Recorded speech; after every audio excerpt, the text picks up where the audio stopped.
అండి, ఈరోజు ఎగ్ పచ్చడి ఎలా ప్రిపేర్ చేసుకోవాలో చూపిస్తున్నాను.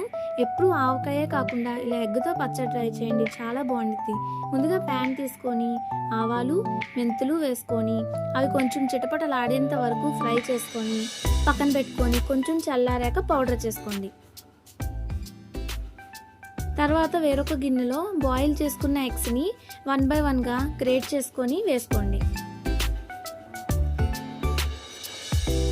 ఇవి 2 days అన్న నిల్వ ఉండిద్దండి పచ్చడి. ఇందులో కొంచెం సాల్ట్, కారం, పసుపు, ఆవాలు, మెంతు పొడి, వెల్లుల్లి రెబ్బలు చితక్కొట్టుకొని వేసుకోవాలి. వేసి మొత్తాన్ని బాగా మిక్స్ చేసుకున్నాక అందులోనే నిమ్మరసాన్ని కూడా యాడ్ చేసుకొని పులుపు తగ్గితే గనక కలుపుకోవచ్చండి. తర్వాత తాలింపు వేసేసుకోవటమే. తాలింపు శనగ నూనె యూస్ చేయాలి.